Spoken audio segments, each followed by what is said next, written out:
want me scared, you want me weak, you want me brain dead and asleep. You want us trapped while you all laugh behind the scenes. You want us sick, you think we're dumb. You want us blind and you want us drunk. You want us poor while you get more of everything.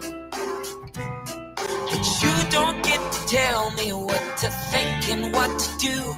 No, you don't get to tell me what is true. 'Cause you're just liars, cheats and crooks. Change the rules and you burn the books. And so I don't believe a single word you say. You're all liars, fakes and cons. Want you out and we want you gone. So don't believe this time you'll get away. You want us tricked, you want us numb. You want us scared and you want us stung. You want us shot and you want us barred in every way. Good morning. Afternoon, everybody. Hold on. Going to close this up. I will, when I get my tech stuff in order, figure out a way to like merge from the intro song into like me with my radio voice and then back to the intro video. We're going to do a blast from the past, people, because someone I follow on Twitter just put out a tweet and it said, when did you realize that COVID was a scam? And I had to go. I remember that for the first 2 weeks, I lived in terror like everybody else. And I remember it was no later than April 2020 where I started asking some pretty logical questions. But then I pulled up this video. This is Viva from the past. Look at this.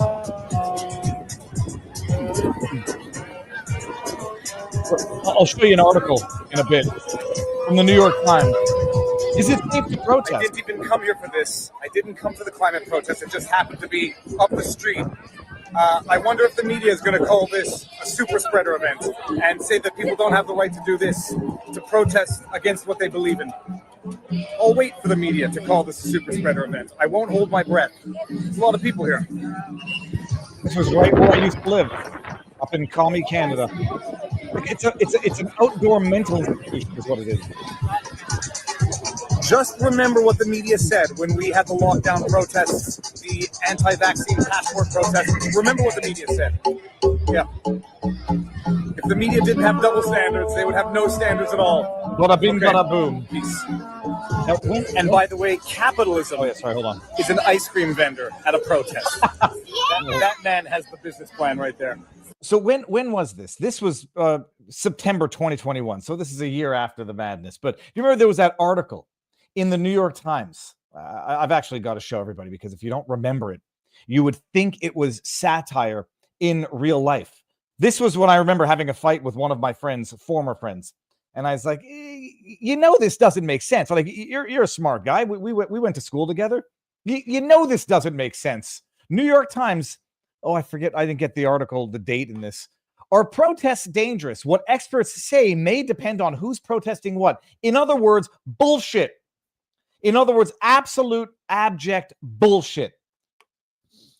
Said I wasn't going to start the day with an aneurysm, or rupturing an aneurysm, I should say.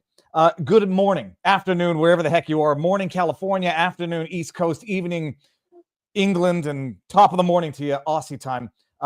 You remember VillgeCrazyLady? I mean, that's her name. It's the VillgeCrazyLady who does amazingly good work. Her real name is Mel, but now I forget if I'm supposed to know her last name. It doesn't matter. We're going to get to her in a bit. Who did some amazing work tracking down, suspicious campaign donations, sort of like the ActBlue on the conservative side, and does great work and has done some great work now, laying out what many believe to be, we talked about it early, talked about it last night, talked about it years ago, a Matt Gaetz extortion scheme. We're going to get there in a bit. And we're going to talk about everything else that's going on in the news, because how the heck can't you? But when I say we're not going to, hold on, where's my Be Naked? Where's my Be Naked stuff? Oh, it's right here. Hubba hubba, people. Be Naked. Oh, well, contact us.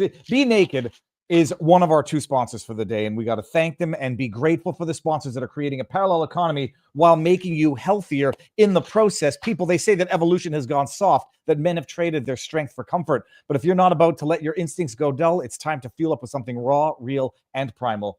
Naked organs. You don't have to eat the bison testicles to get the nutrients from the bison testicles. Talking pure bison liver, kidney, heart, and the testes. Some of the most nutrient-dense food on the planet. Bison liver alone packs up to 3 times more vitamin A than muscle meat, along with high levels of B12, iron, folate, all essential for energy, immune health, and keeping you sharp. And the best part, you get all these powerhouse nutrients in a pill-like supplement format that is easier to swallow than bison testicles. Don't ask how I know, but I know.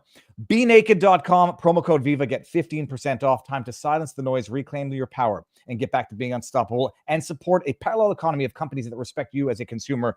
BeNaked.com, promo code VIVA, gets you 15% off. And the second and equally delicious sponsor of today's show, I start every morning with it, and I continue. Join the rebellion. Well, it's 1775 coffee, peeps. It's delicious. Did you know that 95% of coffee beans are as bland and overprocessed as the mainstream media? Enter Pea Berry Coffee, the 5% that refuses to bow to mediocrity. Rare beans are denser, richer, and packed with bolder flavor. 1775 Pea Berry Coffee isn't just a drink. It's a statement grown at high altitudes, handpicked with care like election ballots should be, and roasted to perfection. It's rare, bold, and uncompromising. Like me. Whether it's pea berry, bold dark roast, or even a mushroom blend, it's all about quality, freedom, and pushing back against the system, because life's too short to drink crap coffee. 1775coffee.com. Get some pea berry or whatever flavor you like. I do the dark roast. And promo code VIVA gets you 15% off. Don't settle for mediocrity. Brew rebellion every morning. 1775coffee.com. Promo code VIVA, 15% off. Mel, Village Cat, Crazy Lady, are you give me the thumbs up when you're ready to come in. All right. If you don't know Mel, you should know her because she's been on the channel once before.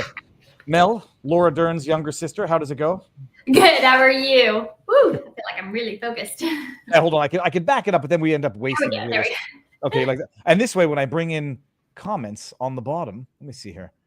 It will hard pass on the balls. When I bring in the comments, it won't cut off our faces.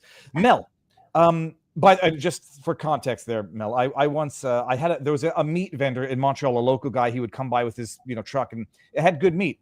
And then I asked if he had any amourette, which is the French thing for prairie oysters, and he says, actually, I've got bison balls because somebody ordered them and didn't buy them. And they were about the size of a grapefruit, and I understand why the guy might have ordered multiple and quit after one. Inedible. Now, I'm not the best chef, but Mel, okay, sorry, we have to start on that conversation. For those who don't know you, who are you? So I'm just a regular person who likes to look into politics and write about politics online. So I have a degree in political science. I used to be a paralegal for criminal defense attorneys, so I have a lot of experience digging through a lot of minutia, a lot of detail, looking for things, important things, and then pulling it all together. And so, you mentioned I do campaign finance. That's usually what I do. But with the Matt Gaetz thing, it was a little different. I was spurred to do it because I just got tired of people saying, "Oh, we're going to have a pedophile as our attorney general," which was just ridiculous. And so I initially wrote the thread to kind of give people something to counter when they heard others. I've had an intro like, when you're going to Thanksgiving with your crazy wine aunt, she's going to be saying this here, give this to her, throw this back at her. And then the day I was going to publish, he backed out. So it was a little different, but that was initially what I was looking for. I just wanted to give people a sound response when they heard that, because I actually liked Matt Gaetz and I wanted to see him. I do like Matt Gaetz.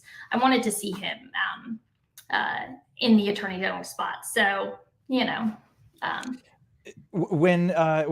people should appreciate that, someone, if he has indeed been the victim of an extortion scheme for various reasons, he would be probably a very good person to have as attorney general, who might have a bone to pick with the system as much as Kash Patel has a bone to pick with the FBI.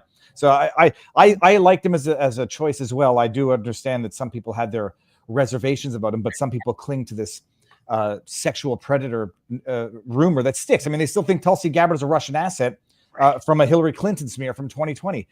The last time you were on, we talked about, I forget what the name of it was. It's the conservative version of ActBlue. What is the WinRed?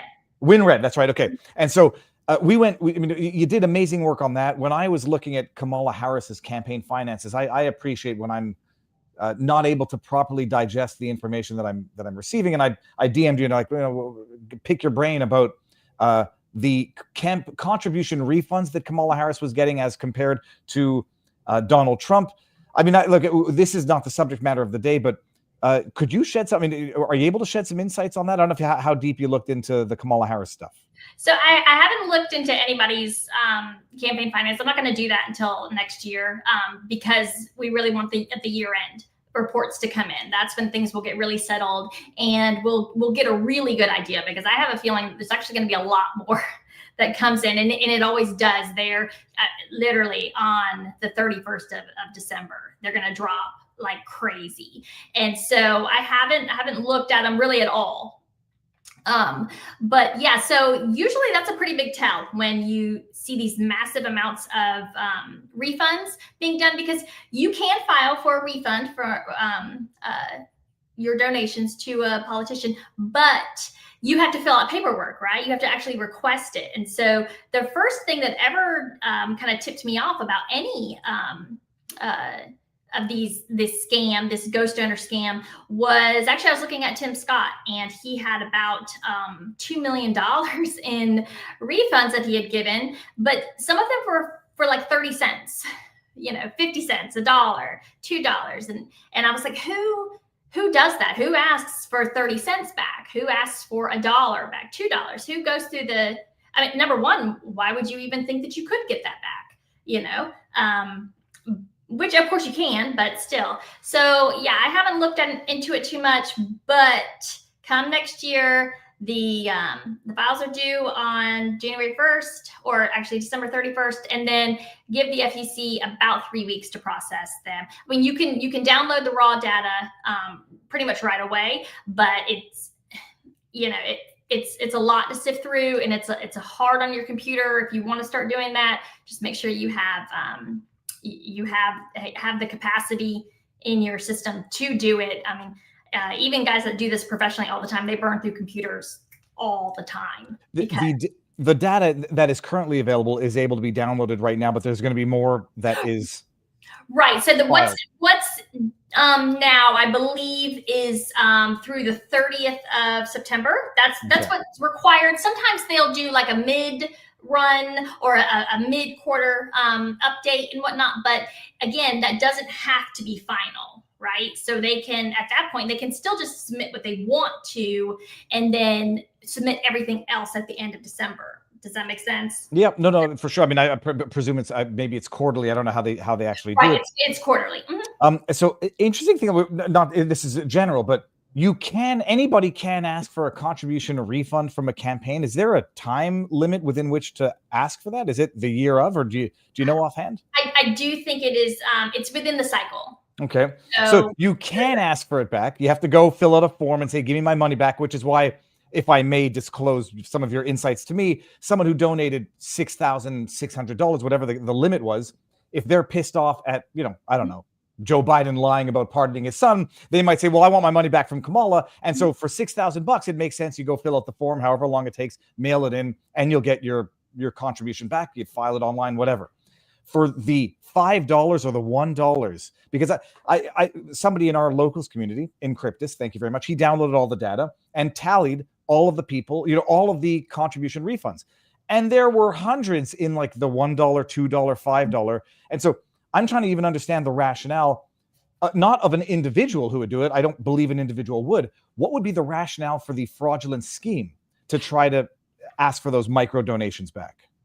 Right. So there's a couple. So one is if they're not trying to trip the system, right? So when we're, amateur sleuths like us, when we are going to download the data from Kamala, anything that's under $200 total. So let's say John Smith has given $199.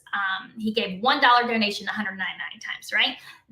That would not be, he would not qualify for his donations to be.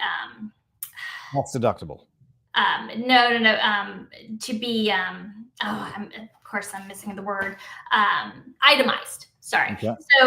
So all of those wouldn't show up when we go and we click the receipt button and we download the names.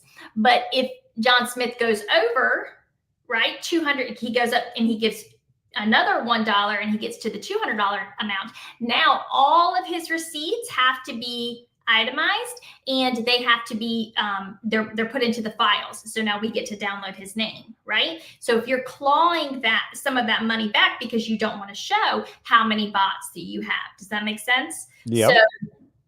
So that would keep down on people being able to see how many bots they're running.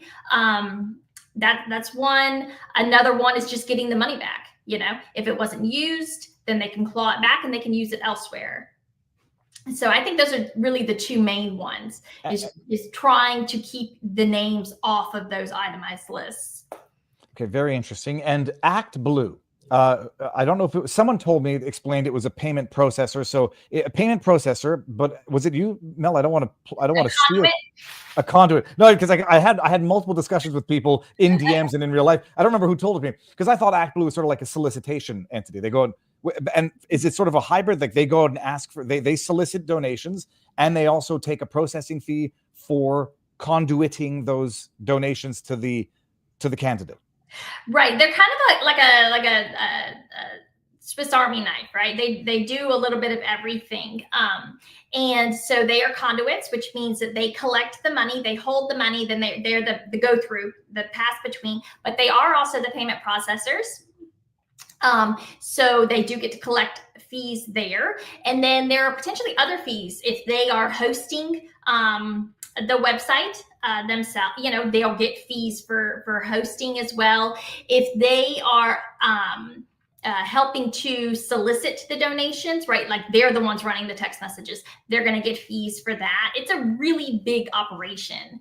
And sometimes it's hard if you're looking at how much payment is going to. You have to make sure that it's been itemized or allocated correctly, right? But yeah, so one thing to really watch is the credit card processing fees, because I've seen fraud with my own two eyes. You know, that they are, you know, claiming that they're paying 50% in credit card processing fees on their joint fundraising accounts, which is, you know, that's not what they're doing. I don't know what they're doing with the money, but they're definitely not paying 50%, you know. The question I had, I don't know if you know offhand, but so ActBlue will take a payment processing fee for the donations through which they act as a conduit. Someone said they're sort of like a Democrat PayPal. When the contribution refunds go back out, and I think there were 10,000, and I think it was in the millions, but I mean, it wasn't in the hundreds of millions. So it wasn't like, but do you know offhand, like, does ActBlue reimburse, or do they have to reimburse the processing fees that they charged to act as the conduit for the micro donations? Because my thought is this is a fraudulent way of doing these micro transactions, reversing them, but keeping whatever fee ActBlue would take out of it. Right. Yeah. I don't know about that. I don't know how that works. I know, normal refunds. I don't think, I think that the processor does give it back. So I'm not sure. Okay. I actually can't answer that one. Well, that was not the subject matter of the day, Mel. The subject matter of the day is, well, we're going to start with Matt Gaetz, because I was watching Jimmy Dore's bit, going through it, and I'm like, first of all, as he goes through your tweets, I'm like, I got questions to fill in these tweets, and you're not there. And it's like, and I said, we'll have you walkie-talkie through your tweets, and then we're going to talk about some other stuff. Okay, so this is Robert Barnes. You might know him. He's the lawyer we do the Sunday show with. We talked about this a while back, and it was sort of not fleshed out in any meaningful detail, or at least in the same meaningful detail that you fleshed it out with, that Matt Gaetz was allegedly the victim of an extortion ring. Mm-hmm. And at the time I was thinking, okay, it's someone lying about being underage, not someone who is in fact underage, but issued a fraudulent license from the state of Florida. And now when after going through your tweets via Jimmy Dore, we're going to do it today, it makes a whole hell of a lot more sense. And this is not to condone or admonish Matt Gaetz's extracurricular activities, not everybody gets married at 27, and not everyone lives a monogamous life. And I say it's a good way of staying out of trouble. Matt Gaetz is a good example, but that doesn't make it illegal to be someone who is young and partaking in activities. And it's an interesting thing where in Canada, to verify someone's age, like I thought she was overage is not a defense, and it always lends to the question, like, how are you supposed to? You're going to ask for a passport before engaging in whatever. In this case, it gets a little easier because apparently he's procuring services from a website where age is supposed to be verified already. But I'm getting ahead of myself. How did you even get into this? Right. So I went to go just write a thread about. It was just going to be something fun, a little cheeky before Thanksgiving, about this, right? I'm a fan of Matt Gaetz's policies. Definitely, I think it's really brave what he did, advocating for Snowden. That's something that's important to me, and which he did multiple times, not just once. It takes a lot of bravery to do that. It takes a lot of courage to do that when you're a sitting congressman, because I think he's probably, public enemy number one as far as the government is concerned. So I like him, and I like his other things. I like his stances on antitrust. I like, and he's just really hardcore America first. So I did like him. On the other hand, like, I get it. He's a little bit, he comes off a little bit sleazy at times, I think. And then knowing some of the stuff about the partying and the drugs and stuff, this is maybe not somebody that I would associate with on a private level. But again, we don't get to pick. Sometimes you just gotta roll with what you got. And as far as his policies go, I mean, he was good for me. So, or his policy positions. So I wanted to write something up, and when I started digging into it, I just couldn't believe what I found, right? The first thing I did, I went to Joel Greenberg's plea agreement, and I read it. It's about 84 pages long. Joel, well, we got to get, Okay, let me bring up, I want to make sure my DMs are not open. Not that it makes much of a difference. Joel Greenberg, this is where we're starting here. This is Joel Greenberg right here. Right. All right. Now, so part one, the tax collector. So, I mean, we're starting from the beginning of the story because it's going to lead into the Matt Gaetz. And by the way, to S. Sarles over in our locals community, Matt Gaetz denied the underage sex trafficking. There's some stuff that Matt Gaetz did not deny. I mean, extracurricular activity. And I think Matt is right to deny the underage stuff, but I'm not sure everybody appreciates where this is actually going and what the allegations of the alleged underage business is. But so let's get started with this guy right here. And how confident are you in your work, Mel?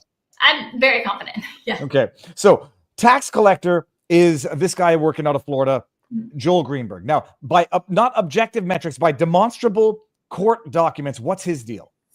So Joel Greenberg is, kind of your like classic rich kid. He's smart. His family owns this dental empire in Florida, like 92 dentist offices, right? But he's kind of a little bit of a screw up. I went to military academy, or he got sent to military academy, and then he went to college, but he drops out of college, and he has a couple of business ventures, and I think they fall through, but then he has one where he kind of gets a hit, and I believe it was some kind of ad agency or whatnot, and he ended up selling that, though. Sounds like he's kind of like just drifter, doesn't really know what he wants to do with his life. And then he kind of transforms himself again, and he runs to be this county tax collector in Seminole County, which is Central Florida. And he unseats somebody who had held the position for 27 years. So it was kind of a big deal what he did. And he's, on the America First bandwagon and whatnot, and he's going to reform and cut and all of this stuff. Reform the tax office and cut waste and come up with new ways to invest tax collector money, right? More bang for your buck. And he's really into crypto. So he gets in and he immediately starts running these kind of crypto investments. And I'll be honest, I don't know a lot about crypto. I don't understand it a whole lot. And usually when someone says that they're into crypto, I'm immediately skeptical.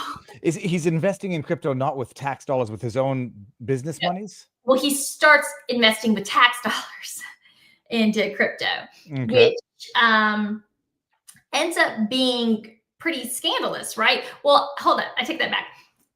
He actually takes tax dollars, but then he uses it for his own personal investments, right? So, but then he starts telling people he wants to get tax dollar, he wants to invest the tax dollar money into the crypto business. People are really skeptical. I don't actually understand all of that much. And so I'm not going to like speak to it on, but I do know for a fact that his family, which we don't know whose account it was, but it was a family member, bailed him out to the tune of $400,000, two separate $200,000 checks within 1 year that he was having to repay back into the tax collector's coffers that he had taken out and lost in the crypto market. So that's part of the plea deal, like it's talked about. But all in all, I believe the plea deal says $686,000 was lost at the from the coffers of the county tax collector. So it's a lot of money. Okay, and because he got charged for it, like he got criminally charged and agreed to it, and he pled guilty to it. Yeah. Okay, he didn't do any time? Oh yeah. So that all got tacked on. So, okay. So what happens with Joel Greenberg is that he's running this. He starts running a crypto mining scheme out of the tax office, right? And it's kind of weird. It's a little bit hazy about how this came about, but he triggers basically people starting to look at the electric bill, right, of the county tax collector, and they're like, why is it so much, right? And so that he actually triggers a federal investigation into his use of taxpayer dollars. Okay. And so that starts in the spring of 2019, but the feds are like really dragging their feet, right? Nothing's really happening. And again, this is a guy that comes from a really rich family. My guess is they probably have a lot of influence in politics in general, but there's never really any explanation as to why the feds are dragging their feet so much on this. It's not like this guy was super brilliant about covering his tracks by any means. But so what happens is these rumors are swirling. And so come the fall of 2019, there's a local music teacher. His name is Brian Butte. He decides he wants to run for, he's going to challenge Greenberg for his seat. And so Mr. Butte files to run in the Republican primary. He's a lifelong Republican. And Joel Greenberg kind of just freaks out. He loses his mind, right? And he starts harassing Butte. Initially, he, just starts spreading rumors like, oh, he's some kind of carpetbagger, which is, like a term for people who are up north and then come down south to like run in politics and whatnot. I mean, it's got a lot of different terms, a lot of different meanings, but it's just a derogatory term. But then he does some crazy stuff. Like he comes up with these Facebook accounts where he pretends like he is a student of Mr. Butte, who is like works at the local high school.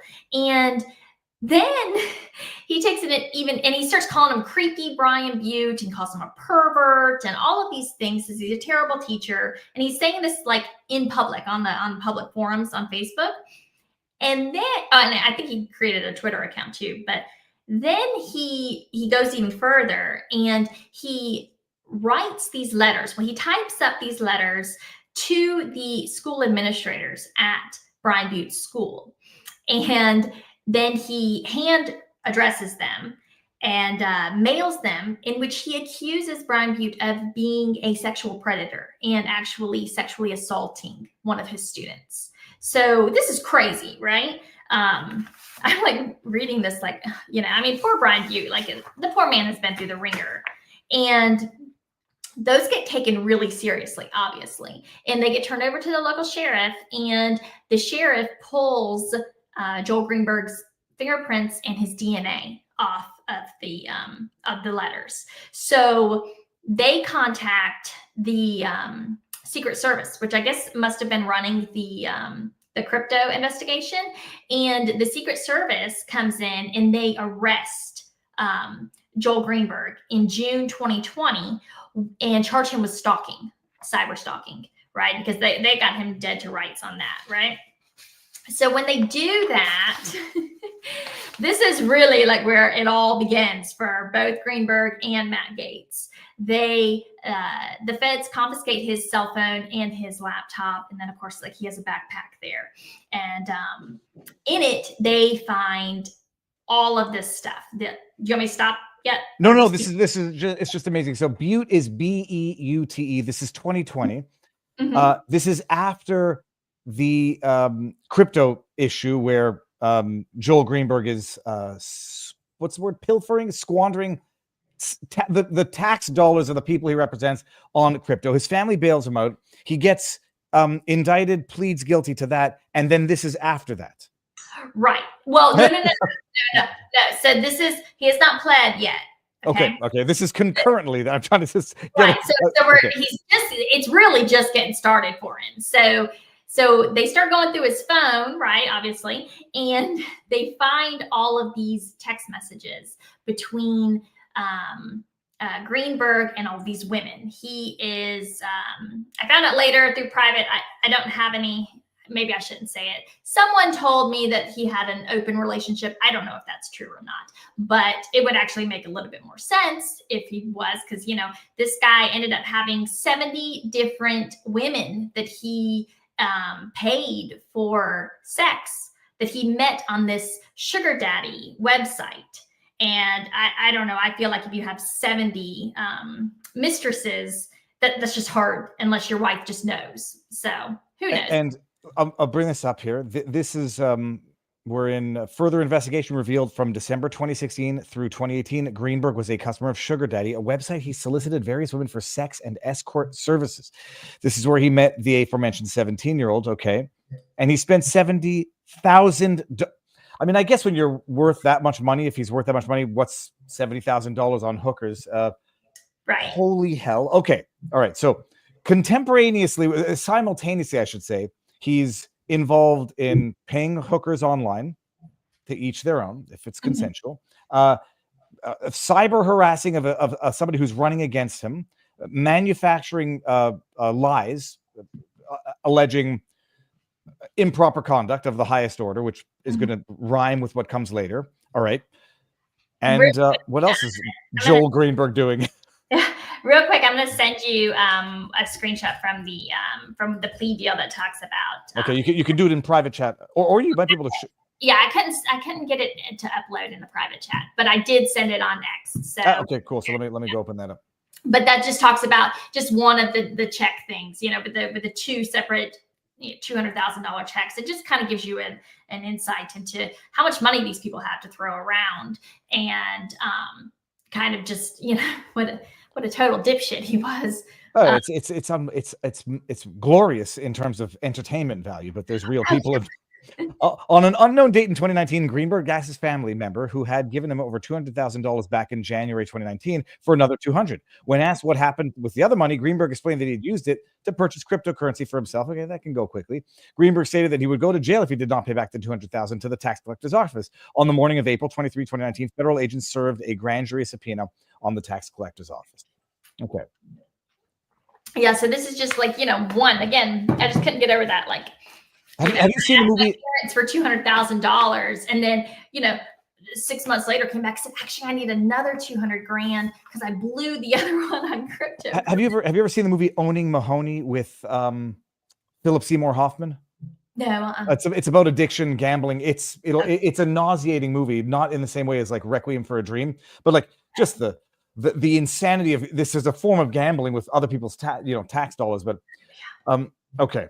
It's so, I don't know. It's just such a foreign concept to me, but I don't know. I don't even like to play, like, you know, Powerball. So I just don't gamble whatsoever. Like, but, so anyway, so Greenberg, you know, he's got all these mistresses and whatnot, but what happens is that the federal investigators find, sorry, I got distracted. No, you don't, and I won't do it again. I just said when I read her post on X, holy moly, holy mother! When I read it, this is corruption and mafia-like behavior I've never seen before. It gets so bad for those who don't know where this is going. Oh yeah, so what? And I'm trying to. There's so much, like, and there's stuff I didn't even include that I try to keep everything as, just focused on Gaetz. But Greenberg is just, I don't know, he is just a riot in a way, if you can just let that go and know that he did go to prison. So there was some justice served there.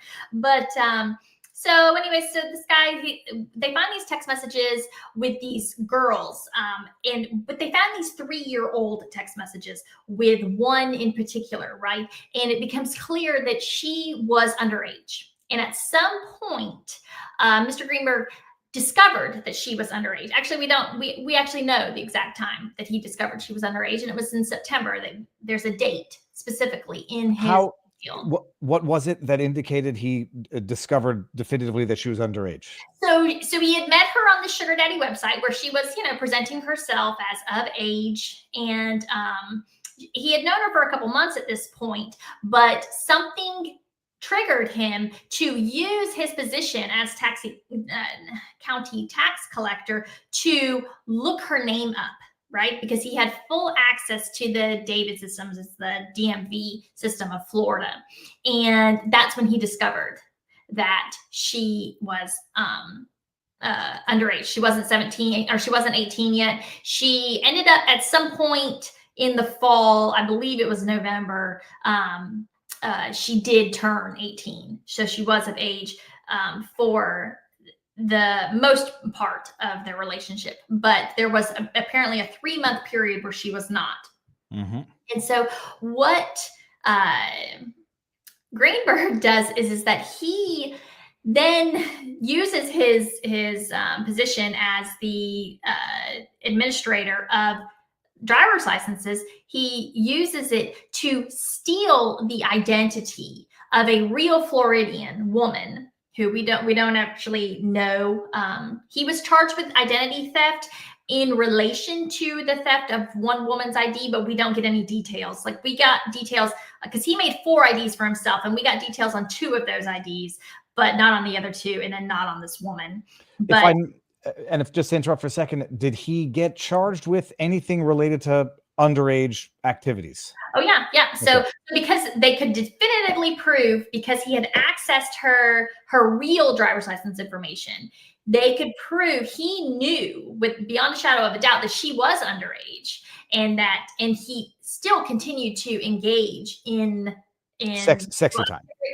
Yeah, not just that, but he also traveled with her across state lines to engage in sexual activity. So now that's a human trafficking charge as well. And what's amazing is knowing where this is going in terms of the extortion against Matt Gaetz, the alleged extortion. You can see where he got the seed planted for the idea in the first place, where he discovers this girl's underage, and you'll explain the falsifying a license to lie about the age, and then cross-border interstate sex trafficking. You see where the idea got planted from his own experience. Yeah, this guy is he's not dumb by any means. He's foolish, and he's clearly evil. Very, yeah. I mean, it's funny. He's definitely not dumb, and you can tell that by looking at these schemes, but he's really full of himself, and he's very foolish. I actually think that he has a burner account that he follows me with. And I've read through this account, and he's just an odd little man. But so anyways, I'm sure that once he realized what was going on, he kind of thought of this chick and these activities as maybe like a get out of jail free card, right? I don't know. Obviously I don't know him, and I don't know what was going through his head. Regardless, all of this is happening. Now he gets arrested. Now this is like 3 years later, right? This woman, she had been on the Sugar Daddy site. Then she goes, and after she turns 18, she actually ends up doing pornography, becoming some kind of porn star or whatnot. So again, this girl is not some like innocent little victim that got trafficked, as far as I'm concerned. Anyways, she was a willing participant in it, and this ended up being something that it was just an age thing. I shouldn't say an age thing, but it was technically a foul of the law. And of course, Greenberg knew, and so he should have ended it right there. And perhaps if he had, he might not have actually gotten in the kind of trouble that he did. Well, not just that. Also, it would, first of all, to the person in the chat asking what the age of consent in Florida is, it's 18. See, and federally, as far as the federal government is concerned, the age is 18 as well. So even if, it's like in North Carolina, it's 16. So, but it doesn't matter because the feds can still get you if you cross state lines. In Canada, it used to be 14, and then they upped it to 16. And what was I going to say about the age of consent? I forget what I was going to say anyhow. It doesn't matter. Oh no! In terms of him discovering that this woman was misrepresenting herself on a website, I mean, that's a compliance issue with these websites, which could put them out of business. I mean, I listened to the porn rabbi on Patrick Bet-David's podcast, and this was one of the things where, ensuring compliance with the participants who are doing it willingly, it could put the website out of business if they're actually. So Greenberg could have had his out here like, oh my goodness, I was duped. I'm the victim because this website, didn't do the proper due diligence, and instead, he's going to leverage this into schemes light years beyond. Right. Instead, he's like, oh, so it's full steam ahead. Let me join you in your deception. So that's what comes about. So now, but that's the big thing, right? Because now it's a federal sex trafficking charge, and it's a 10-year minimum. And so he's arrested. He's charged with. The initial was just the stalking, but then the second indictment comes down, and it's for identity theft, and it is for sex trafficking of a minor. And then a third indictment, I believe, came down, and that's when all of the financial crimes get rolled in there as well. So this guy, again, he's charged with, I think they ended up narrowing it down to, I believe it was 12 or 13 charges altogether that he pled to. But I think initially he was charged with like 24 different crimes. Wow. So, and sex trafficking is so they went after him only for the cyber harassment, falsifying a letter, and then found this other stuff, and then right. Wow, yeah. Okay. And to be sure, as far as I'm concerned, his most egregious crime absolutely was his stalking of Brian Butte, because he just picked this man who's like a good man, who's a good citizen, and who just wanted to do right by his community, and he made his life a living hell for like over a year. So, he should have gone to prison for that, a minimum of 10 years for that, as far as I'm concerned, because just what they did to that poor man is just disgusting. And I believe even the judge said that of all of the crimes that what was done to Mr. Butte was by far the worst. Mm-hmm. But because I feel like sometimes Butte gets lost in this whole thing. And so anyway, so what happens is that this is again 2020. Oh yeah, and he commits some PPP fraud, right? Because it's COVID, and so that gets wrapped up in there. And I didn't even touch on that in the thread. But his lawyers or him, somebody he knows, approaches Bill Barr and says, "Hey, I've got evidence that a sitting congressman engaged in sexual contact with a minor," and Bill Barr's DOJ opens its investigation sometime in the in the summer, late summer, early fall of 2020. Mm-hmm. So this is going on, and then we have the elections, craziness, and then we have January 6th, right? And so obviously we now know or suspect that when he goes to Bill Barr and says, "I've got evidence of somebody," it's a lie. Right. Because he knows that, and I do think that Matt Gaetz probably did have sex with this girl. I can't prove it. Obviously, he says he didn't, and I understand why Matt Gaetz repeatedly says, "I did not have sex with anyone underage." Right? Yeah. Was Matt Gaetz using the Sugar Daddy website? Not to my knowledge. Okay. I don't know. That's never been disclosed that he was. So yeah, from basically everybody's account, this guy Greenberg was introducing these girls to everyone, like Gaetz, Roger Stone. There's a couple other ones in there that he liked to bring, pretty women to parties, basically, kind of thing. And they all like to party. So now we're at January 6th, obviously the craziness there. And then just the last days of the first Trump admin were really hectic. And Matt Gaetz is a loyalist and whatnot. So he kind of gets a target painted on his back as far as, sticking by Trump and basically saying, January 6th was a setup and I agree with everything, with it all. And the election was stolen and whatnot. So go into March 2021 and March 16th, 2021, Matt's dad, a guy named Dan Gaetz, he gets a text message from someone. It's either Bob Kent. I do believe it was Bob Kent that he gets this text message from. And Bob Kent is he's a military contractor he's an Air Force, a former Air Force intelligence serviceman. He worked for Air Force intelligence, and then he's kind of like a military contractor, right? Dan Gaetz gets this message and it says, I can help you with your son. I can help your son with his sexual trafficking charges. We can get him a full pardon from the president if you're willing to fund an excursion into finding this American hostage in Iran. We need $25 million. And so, okay, this gets confusing now. So Matt Gaetz, for those who don't know, comes from a family of tremendous wealth, so there is good, a good target for an extortion scheme. Right? Yeah, Dan Gaetz, he sold, I believe it was, it's like old folks' homes. I can see he was invested in that early, and then I did a podcast with somebody and we looked it up, and at one point he was worth about $500 million. So he has a ton of money. Right. But go on.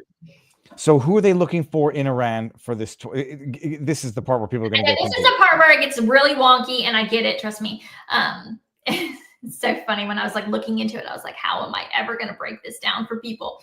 So in the thread, I start off with, loyal viewers of Tucker Carlson will, if you watched it every night, which I did, you probably remember there was an episode at the end of March 2021 where Matt Gaetz goes on Tucker Carlson and he tells this insane story, which he alleges that his father had received these text messages, trying to extort them out of $25 million if they would go fund this hostage rescue. And in exchange, the extorters would pull strings with people they knew within the Biden administration, and Matt Gaetz would get a full presidential pardon for these sex crimes. And Matt Gaetz is saying, he goes on and Tucker asks him point blank, who is doing this? And he says, David McGee. He's a former prosecutor with the Northern District of Florida. And Tucker asks him, what about these charges? And he flat out says, I did not do this. I have never engaged in sex with a underage woman. He's just resolute. Like you can tell. But it was bizarre. The whole thing was bizarre. He does this weird thing where he kind of tries to rope Tucker in a little bit, and Tucker gets really pissed. You can tell, like right away. I remember watching it, like, what the hell is this guy? This guy is like on something. This is weird. And so I kind of just let it go, but it was always like in the back of my head, and then I just never followed up on it. And mainstream media followed up on it a little bit, but not really, not like you would expect them to. So I start looking into it, and then I get the story behind what really happened. And turns out, number one, it's true. What he said was true. Matt, he was contacted by men attempting to extort his father out of $25 million. And one of them went to prison for it, for wire fraud.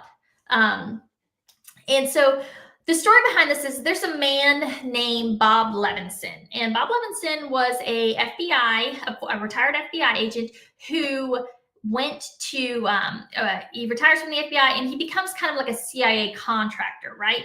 But he gets contracted by this like off the books part of the CIA. And he gets contracted specifically in the fall of 2006 to go to Kish Island, which is a little island right off the coast of Iran. It's somewhere like in is it the Red Sea? I'm not sure on the geography there, but No one's going to hold you to it. no, But you know. this is the alleged Robert Levinson who disappeared in Iran, but we're gonna get into that in a second. Right. So the story, the official story behind Bob Levinson is that he's working for the CIA. He's going to Kish Island, and he's going to do some background, basically to try to see what would be the best way to sanction Iran. Right. And just getting some, just like really generic stuff. Background information, right? I actually don't believe that story, but whatever.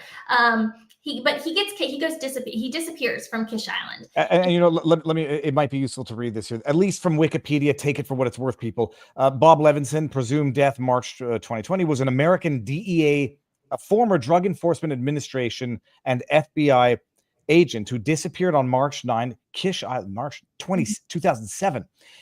Kish Island, Iran, while on the mission from the CIA. Levinson's family received $2.5 million annuity from the CIA in order to stop a lawsuit revealing details on his work in Iran and to forestall any revelation of details regarding the arrangement between Levinson and the agency. He was believed to have been held captive by Iran, while Iran does not acknowledge his arrest. According to his family, type 1 diabetes, gout, yada, yada. His passport has never shown up in any other country. They announced his presumed death in an advertisement on the U.S. government. Okay, the date is unknown. On December 14, 2020, 2 employees in the Iranian ministry were sanctioned by the U.S. Treasury in connection with the disappearance, the kidnapping. Okay, yeah, so a real person, probably long dead before any of this occurs. Right. So yeah, the only information that we have directly from the CIA is they actually did leak the contract. The physical contract, which Bob Levinson signed and which the CIA had on their books. And it was from the fall, which I thought was a little odd because it did seem like long planning because he was only on Kish Island for I think it was 9 days before he disappears. So they signed this contract in October of 2006. Then he doesn't go to Kish until March of 2007.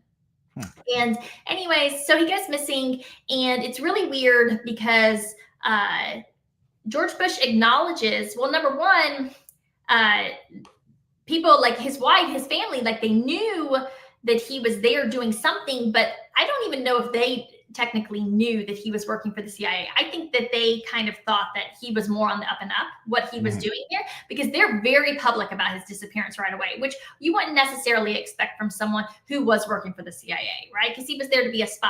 Right. Looks like a nice island. I wouldn't go. Yeah, it's like a free trade zone. So I think that there was a little bit. Definitely Iran has sovereignty, legal authority over it, but I guess it is a little different than say if you went into Tehran, right? As far as what's allowed there and whatnot. But so his family's very vocal. So Bob Levinson's family is very vocal right up front, right? And of course, he's got 6 kids. And of course, his wife is just devastated. I can't even imagine. And George Bush acknowledges that it's very concerning, his disappearance, but then that's it. It's nothing else, right? Nobody says anything. There's no other public acknowledgement from the government at the time. Well, then you flash forward to 2009. And the FBI comes up with this crazy scheme where they're going to get Bob Levinson back, right? And they're going to fund their own rescue mission off the books, kind of off the books, to get Levinson. And so they contract with this Russian oligarch who ends up coming in, later. Anyways, this Russian oligarch, Derepensky, he gives the FBI's team $20 million. And what he's supposed to get in exchange is some visas or green cards for his family, right? To come to the US. And at the time, so for 2 years, the FBI is basically running this operation, right? And it's Andrew McCabe is the point man on this. And they're running this $20 million scheme to get Levinson back. And they get some proof of life videos and pictures and whatnot. So we know he's alive at this point. And then and they have a soft arrangement and plan. And then something happens, and the Clinton State Department shuts the whole thing down. They said, we're not giving you the visas. We're not going to uphold our end of the deal. And the whole thing just disappears, right? And Bob Levinson is never heard from again after that point. But his wife, of course, is just devastated. They've been to Iran a couple times at this point. The Iranians, though, it's really weird. They do not acknowledge Bob Levinson at all, right? They basically, they like bring the family there and kind of entertain them, but then they're like, we'll try to help you find out who has him, kind of thing, like really shady. It's all bizarre. But what happens is that in 2013, so it's now 2 years after the State Department deal falls through, the CIA finally admits, yeah, he was one of our guys. He was there, right? And so he was there for us. He was a spy, essentially. And they leaked this, you know, some confirmation of that to the AP, and they're waiting for the Iranians to respond, because now it makes sense that they would acknowledge, okay, we've got him, right? Except they don't. It's really weird. They still, they don't budge. They say, we don't have him. We've never had him. We don't know anything about this guy. And so nothing happens. That was basically pretty much the government's like last hope, you know, And so it goes like, I won't say radio silent, but his name pops up like a damn near decade later when someone approaches Matt Gaetz and says, give us $25 million to get Bob Levinson out of Iran, and we'll get. Well, so what happens is like, he's got advocacy, right? So it's not that it goes radio silence on the Iranian side, but on the U.S. side, he's got strong advocates. And from what I can tell, he's like a pretty good guy, and he's got really close ties in his community. So he's still, people here haven't forgotten about him, right? But what happens is the Iranian nuclear deal happens, and there is, that's when people were expecting. So people didn't know this at the time, but part of the deal was an exchange of American prisoners for Iranian dropping sanctions against certain Iranians, right? And it was like a really big shock to his family and you know, his Jewish community and whatnot, because there were 4 people released and he wasn't one of them, and it wasn't even discussed. And so that was kind of like, I think, shocking for a lot of people, and I can understand that. And so they were really upset by it. And I think that this is when it kind of is like the family and his advocates are like, we're going to go out on our own, right? We're going to have to get him back because the government has just screwed us, right? So that's where he kind of, I think, takes on a little bit of like a folklore.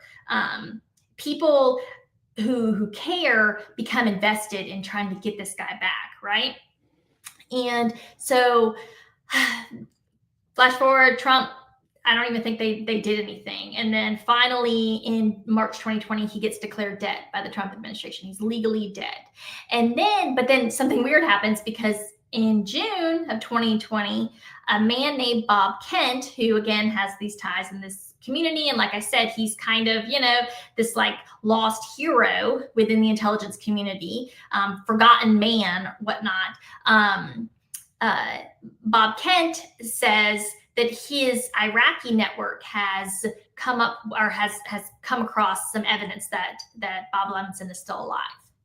And so Bob Kent again starts putting together this team. Does that make sense? Like, yeah. I mean, the funny thing is, I'm just trying to see if there's any suspicion as to whether or not Bob Levinson was killed, I don't know, kidnapped by another country. I don't want to get too conspiratorial. Maybe killed by America, maybe killed or stolen, you know, kidnapped by Israel. I'm looking up to see if he's a suspected Mossad agent. But so I think what actually was happening there is, I think Bob Kent might have been working. I think he might have been working for Mossad there. So there was a little bit of a cross. I think he might have been a double agent, right? He might have been there officially for the U.S., but I think he might have also been doing some work for Israel as well. So I think that may explain, even though I can't prove that, I think that might actually explain the weird way in which the U.S. responded. Well, because it's not, I mean, not to give Iran credit for being a nation that will take credit for having kidnapped people. They do. So the question would be, why wouldn't they for Bob Levinson in particular, if they did, unless they didn't know that they did, and one of their rogue entities, I'm trying to think of the Houthis, or, you know, unless someone else kidnapped them and they don't know. But it's not like they're not shy about saying who they kidnap and in prison. Right. So there was one news, because Christine Levinson, his wife, ends up suing Iran, and she wins in court. And the reason that she won was there was actually a news story that aired like immediately, like right after he went missing, where they acknowledged that they had him, the Iranians, right? And then it gets retracted. The story gets retracted, and then they completely deny it. And I think they even put out a couple state media things saying, we don't have this guy, right? But that's very, very early on. This is like 2007. And you cannot find, at least I couldn't find that interview online. I don't know. I was going through a lot of stuff at the time. But so, yeah, so I do think that there obviously clearly is more to the story, but with Bob Levinson and whatnot, and why the intelligence community is so obsessed with getting this guy back, but also like why would the Iranians, like, I mean, you've got this guy, like he's worth a lot. You can get a lot for him. It doesn't make any sense to just deny having him, because why not leverage it for everything it's worth? Clearly the Americans want him back bad. So, that's, to me, that part is weird. And okay. If you want to go, I mean, there's plenty to look at. Trust me. Well, the whole Bob Levinson thing is a mystery on its own. But then how this now works into Matt Gaetz, a decade later, give or take, Bob Kent comes out and says, I think we know where he is. Whether or not Bob Kent does, and you'll spoil this for me, whether or not this is, let's just get $25 million and burn it with promises of so Bob Kent comes in and says, $25 million, we can go get this guy. And if you help us, we'll give you a pardon, your kid a pardon, for what we now know coming down the pike in terms of sex trafficking, underage sex allegations. So what happens is, so Bob Kent, he contacts a man named David McGee, right? Who had known Bob Levinson, because David McGee used to work for the DOJ in the Northern District of Florida, but he's now retired, and he works, he's like at this prestigious law firm, right? But he was the liaison. He was the go-between, Deripowski, the Russian guy, and the Levinson family, like way back in the day when they were doing that first, failed mission, right? So that's how he knows the family really well. But he also had worked with Bob McGee, or excuse me, with Bob Levinson during his time at the DOJ when Levinson was with the FBI. So he just knows the family really well. And so Bob Kent contacts him, David McGee, and that's when we think McGee tells Bob Kent about these troubles and says, I think this could, and I'm not saying this is alleged, this is my thinking of maybe how the conversation went, is that David McGee said, well, you're going to need somebody to fund it. Here's a guy with some legal issues whose family has a ton of money. And where's Joel Greenberg in all of this at this point in time? These are the legal troubles arising out of Joel Greenberg's false Florida license for the underage girl? Right. So now, Gaetz is under investigation for these sexual activities with this girl, this underage girl. Joel Greenberg pled guilty in May 2021. Okay. And I don't know if we sufficiently flesh it out. Joel Greenberg issued a false license to this girl, indicating she was older than she was. Right. Mm-hmm. And that. Sorry, go for it. Stole someone's identity and she assumed someone's identity, and I think that's important, because it's not just like, oh, they made up like a fake ID and whatnot. Is that they were actually engaging in identity theft, which is a crime in and of itself. And I do think that also led to the DOJ not being able to charge Gaetz, because again, he's got to just saying, oh, I didn't know, that's actually not a good defense. It doesn't hold up in court. But when somebody has actually assumed someone else's identity, I don't actually know of I don't think that's ever been tested, whether or not that would be a defense. And I'm pretty sure the DOJ had zero interest in trying to find out if it would be a good defense. So that's why they didn't charge eventually. Okay. Because I had so many people saying not knowing is not a defense. I'm like, no, but not knowing is not a defense, but providing government issued ID that has been falsified or stolen identity. And now, so the woman that Joel Greenberg had sex with when she was underage is the same woman that Matt Gaetz is alleged to have had relations with? Right. Yeah. Okay. So that's a very odd coincidence, it would seem, but okay, and so Joel Greenberg issued her this stolen identity fake license, which indicated she was older than she was, which allows Matt to, to rightly assert I've never had sex with someone who was who I was underage or I knew to be underage, regardless of what you think of his extracurricular activities. Fine. So Matt Gaetz is under investigation for this. At the time, this scheme is put together to get 25 million from his dad, with the promise of a pardon. With this harebrained scheme to go find a man who's been pronounced dead, hasn't been heard from in a decade. Right. All right, where do we go from here? Right. So it's so crazy, right? So Gaetz' dad gets this message, and the $25 million will get your son a pardon. And his dad's like, "What are you talking about?" So he goes to Gaetz, and we know this because this is Gaetz' version, but it pretty much is the government's version as well. He goes,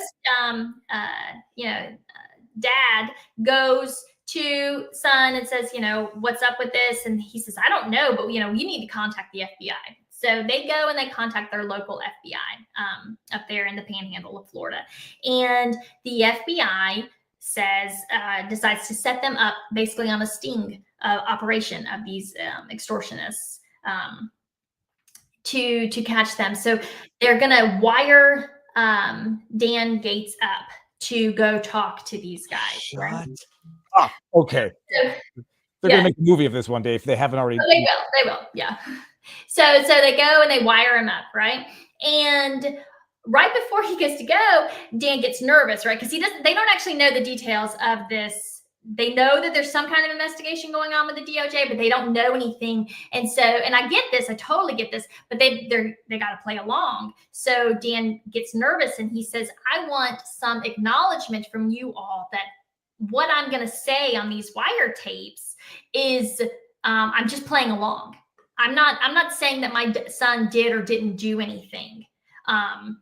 Because does that make sense? Like he's going to go in there and he's going to say, "Okay, yeah, Matt got charged, how can you help us?" kind of thing. But he doesn't want it to look like he's admitting his son's guilt or anything. So the DOJ was a little hesitant. And then they give him like a quasi immunity, right? And it's been published somewhere. I should have included that in the thread, but they write up basically saying that he is wearing this wire for these purposes. And we acknowledge, basically that he's going to be playing along.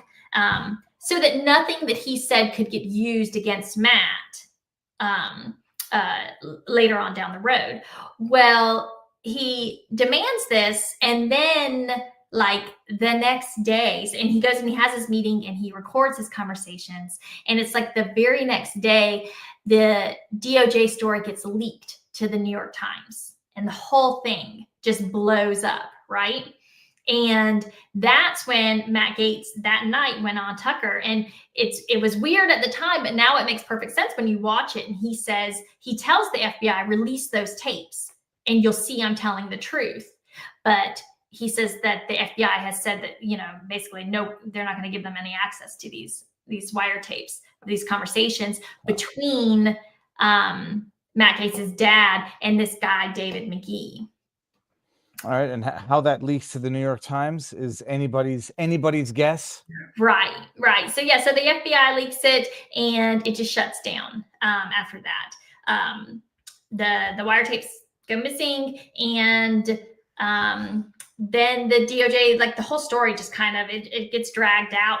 But eventually, you do find that a third man, like it's really weird. This guy Stephen Alford. He ends up getting charged with wire fraud in relation to the extortion scheme. And Stephen Alford is kind of a weird character who had been convicted of fraud once or twice before, had actually served time in federal prison for it, and who is connected to David McGee in a weird way because at some point David McGee had represented Stephen Alford. So as a defense attorney. So how he gets pulled into all of this is very weird.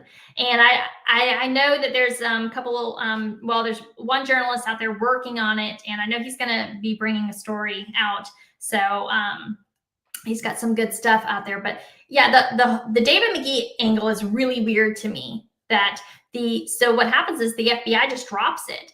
And the only person that gets charged is this third party, Stephen Alford guy. And then David McGee and Bob Kent, they say, no, we weren't extorting him.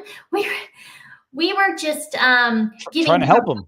We were giving him a proposition like, yeah, we can help you, and we said we couldn't guarantee you a pardon. We just knew people who might be able to help you secure one. It's like so crazy.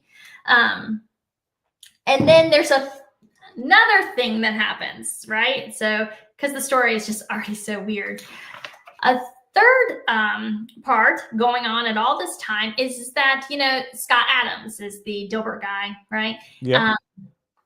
He starts getting messages from this guy he knows named Jacob Novak. And Jacob Novak works at the Israeli consulate, right? But prior to working there, he was a producer for CNBC.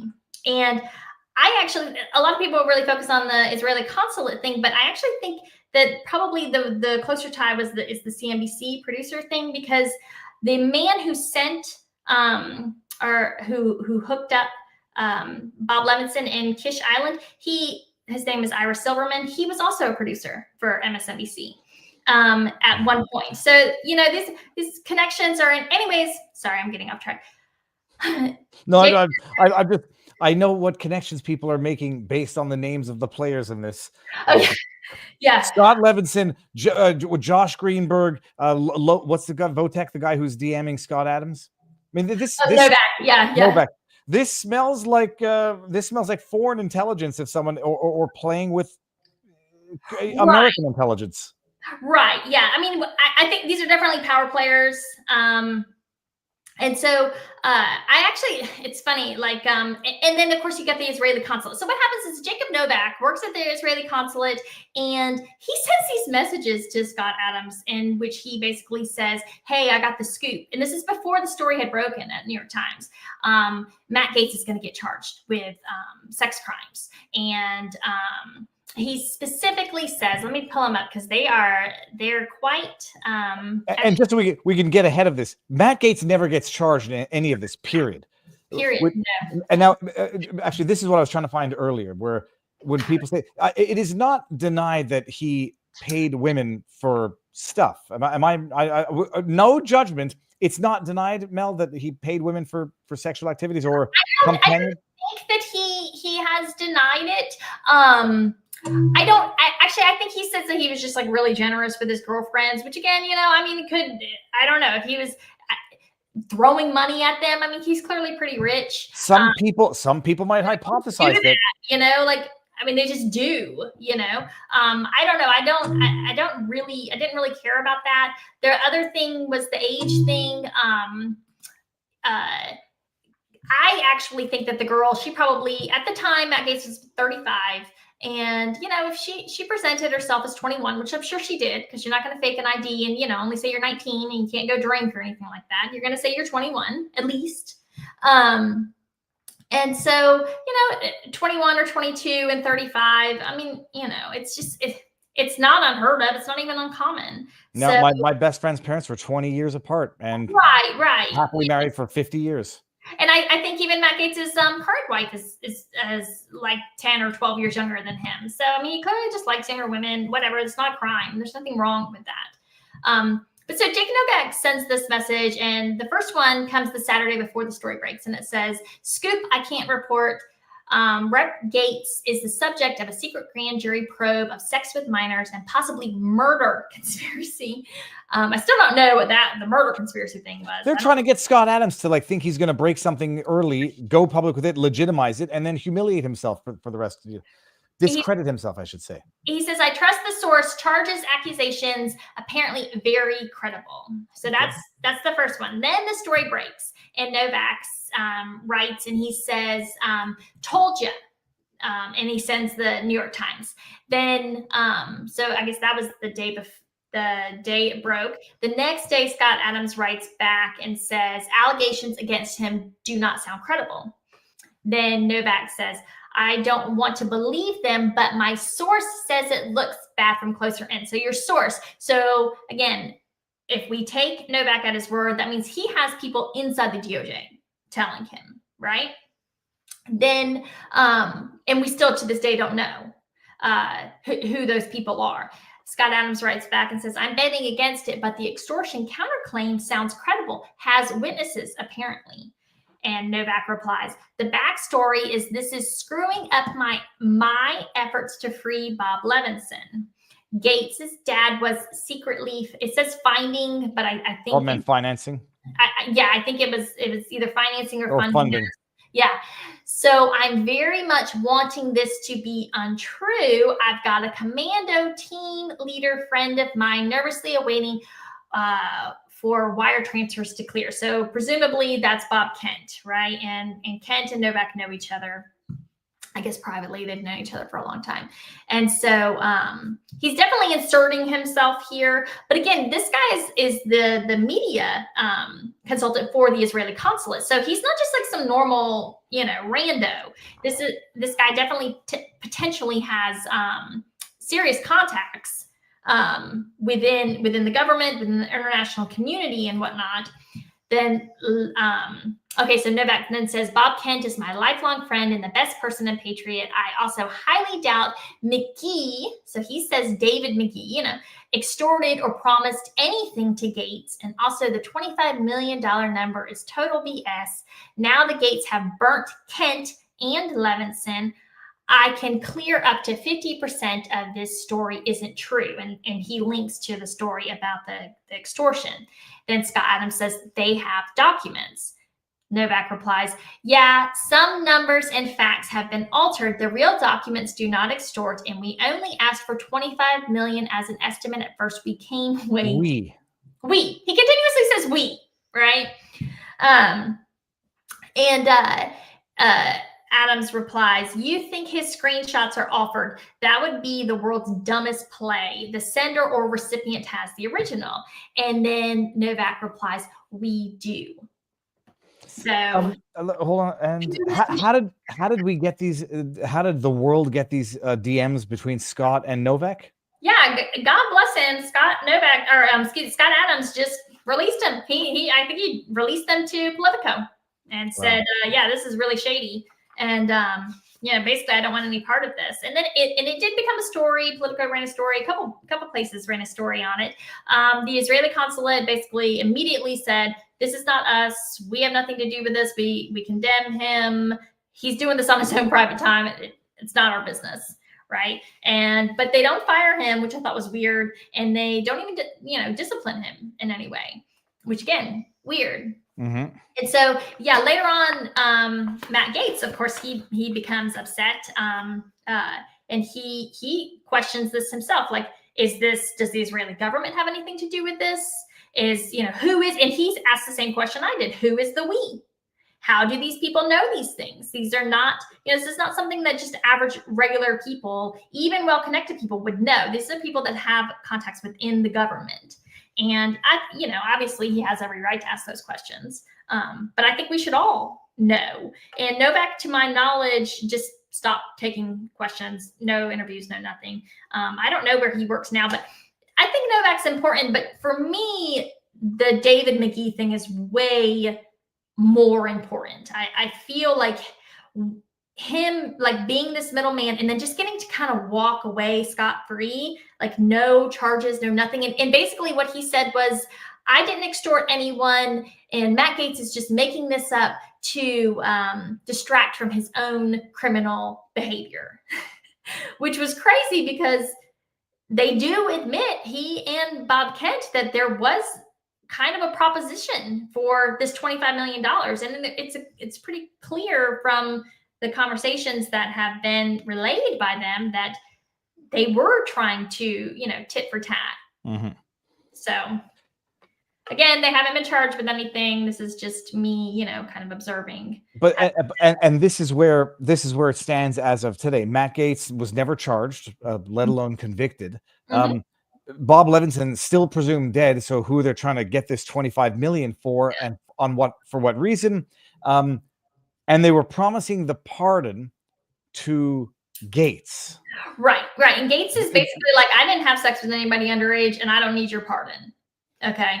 And he's pretty And so what do you think? My bigger question is Joel Greenberg's, role in all of this. Is it just accidental that he set Matt Gaetz up and then another entity decides to work with it, or does Greenberg have any connection to Novak or the others? Right. We don't know. It's really interesting. There's not a whole lot about Greenberg's family online. There's a lot of negative reviews for the dental clinic, but that's about it. It's very odd. Another thing that you can, people want to look into is that Greenberg, there was, I think, something like 8 other people convicted around his criminal behavior related to the tax office. So there's a lot of people that actually did go down with Greenberg, mostly for financial fraud. What was Matt Gaetz's role in Florida politics at this time when Greenberg is convicted? So he's still a congressman. His relations with Greenberg are documented a couple different ways, right? Like how well he knew him, right? Apparently, at some point, from what I can tell, is they became acquainted at some point in either 2016 or 2017, because Gaetz was like a pro marijuana guy, and he was I don't want to say like in bed, but he had dealings with the marijuana lobby in Florida, right? And apparently Greenberg did as well. So I didn't quite understand. It was just so much. I just, Well, no, because someone in the chat said it's not a coincidence about the license thing because Greenberg introduced allegedly Matt Gaetz to the woman, which might make sense. That's what I'm wondering as to how that overlap occurred and what they knew of each other prior to right.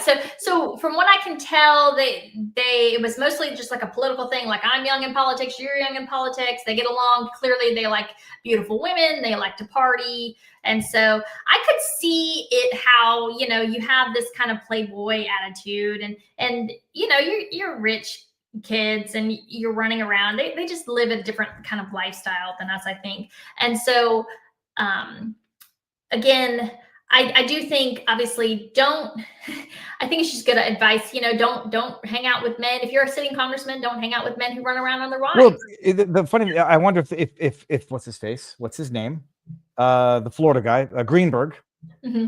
If he had his own extortion scheme planned, like, oh yeah, I'm going to get Matt Gaetz to have sex with an underage woman, and that'll solve all of my money problems because Matt Gaetz' family is worth money. And then some other scumbags have the same scheme idea. Holy hell. Yeah. Where do you even, because I started to like, okay, how long was this going on, right? There's so much there. But it's all just really dark and gritty. And to see like the way that the FBI did it. So all of this is known to the DOJ as they have this quote unquote investigation open, right? And yet they keep the investigation open. Not only do they leak to the New York Times, they keep the investigation open until October of 2022, right? So it's like a year. And then they just kind of close it. And they don't, exonerate, I guess, or I should say, but they just close the investigation, right? No, and no charges are filed or anything like that because they can't. They know they can't. And so they but then 2020, we got the election in 2022, and then Republicans take back the House. Then Gaetz basically, it's so funny. He's just, the man's got balls of steel. He just didn't care, clearly, and he went after McCarthy, right?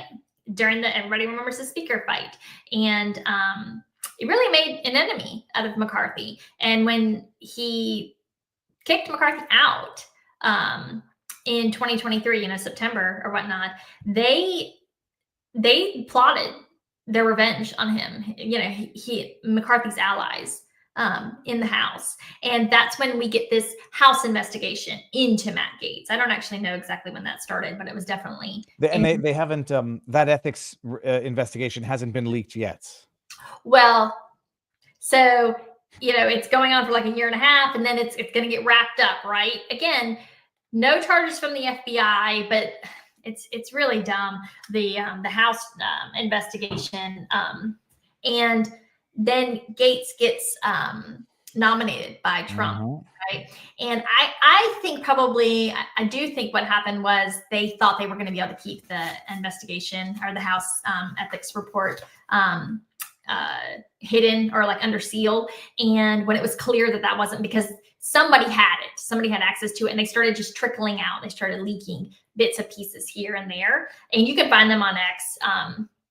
Some of the testimony from the girls' friends, some FBI documents related to payments going in and out. And I think once it became clear that they weren't going to be able to, that it wasn't ever going to stay under seal, that that was when Trump was like, it's just too much. You know, we just can't have it. And I get it from his angle, but yeah, it's Mel.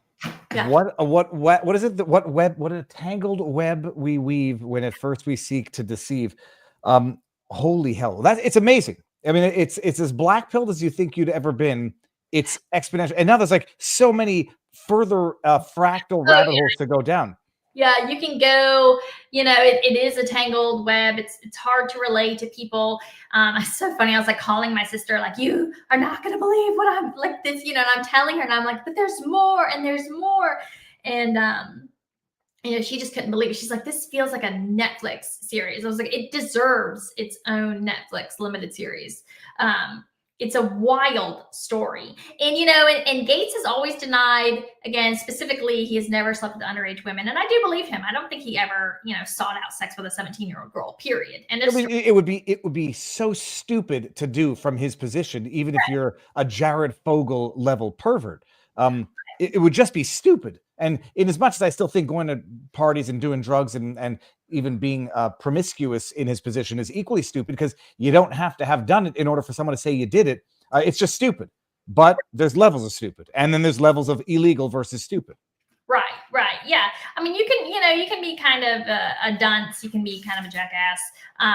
But again, it's not illegal to be a jackass. It's not illegal to be, you know, kind of a pervert.